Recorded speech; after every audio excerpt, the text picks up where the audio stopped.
भी हमारे सवर्ण समाज के साथी यहाँ पे इकट्ठा है, सबको चाहूंगा एक बार मंच के पास आए।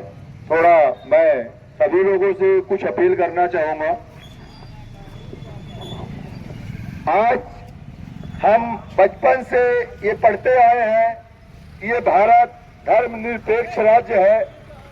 अगर भारत धर्मनिरपेक्ष राज्य है तो फिर यहाँ पे धर्मों पे, जातियों पे जिस प्रकार के कानून बनाकर ये राजनीतिक दल के लोग हमें आपको आपस में लड़ाना चाहते हैं, तो हम आप सभी को बताना चाहेंगे। ये आप आज इस मंच के द्वारा जो ये आयोजन किया गया है, तो ये व्यक्तिगत सवर्ण समाज की लड़ाई नहीं है। मैं राष्ट्रीय सवर्ण परिषद जिला अध्यक्ष के दायित्व में काम कर रहा हूँ। ये हमारे सिमरिया विधानसभा के ब्लॉक अध्यक्ष विवेक मिश्रा जी के नेतृत्व में यहाँ पे ये सिमरिया बंद का आयोजन रखा गया है, जिसको सर्व जाति और सभी समाज के लोगों ने संपूर्ण समर्थन दिया है। हम सिमरिया नगर के सभी व्यापारी बंधुओं को हार्दिक धन्यवाद देना चाहेंगे कि उन्होंने इस समर्थन का भरपूर समर्थन दिया है। हम उनको तहे दिल से धन्यवाद कहते हैं।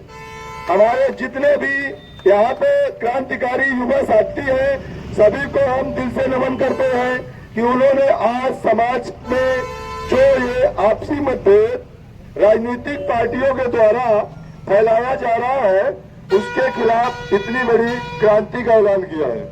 देखिए, पहले भी जब भी देश अंग्रेजों का गुलाम था, तभी भी हमारे भारत वर्ष से ही महान क्रांतिकारी लोगों ने भारत को आजाद कराने में अपनी भूमिका निभाई है।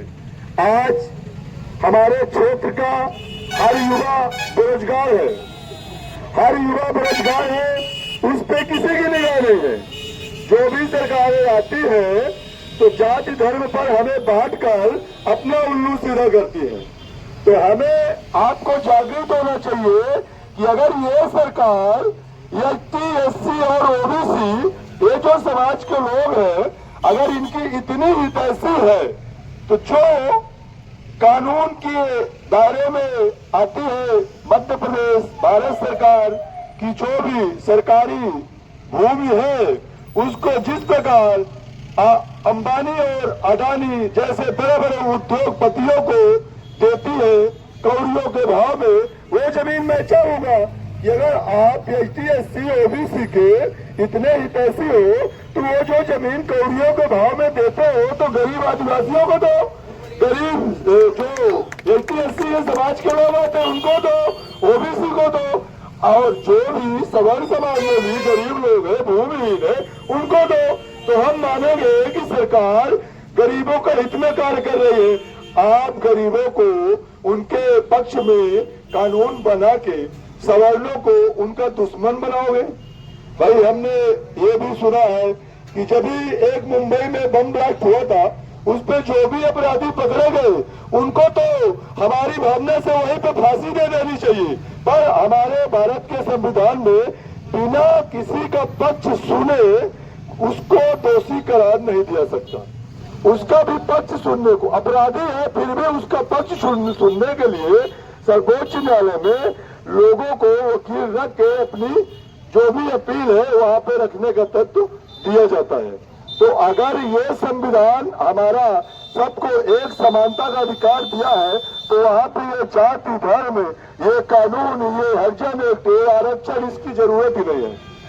हम सरकार को अपने राष्ट्रीय सवर्ण परिषद के नेतृत्व में यह बताना चाहेंगे, हमारी राष्ट्रीय सवर्ण परिषद 2021 में अपने रजिस्ट्रेशन कराई है और करीब 3500 लोगों को जिनके ऊपर फर्जी मुकदमे लगे थे, किसी के ऊपर हरिजन एक्ट, किसी के ऊपर दहेज प्रताड़ना, तो उन पे उनको निजात दिलाया है।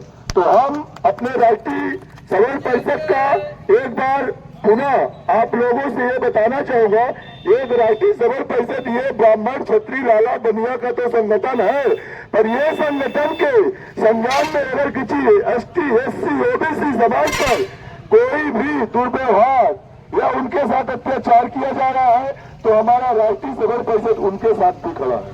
बहुत बहुत धन्यवाद। यहाँ पर हम आपसी मतभेद नहीं, आपसी भाईचारा चाहते हैं। और यहाँ पे हमारे बहुत युवा साथी हैं, हम उनको भी, अपने युवा साथियों को भी ये मंच में अपने तत्व रखने का मौका देंगे।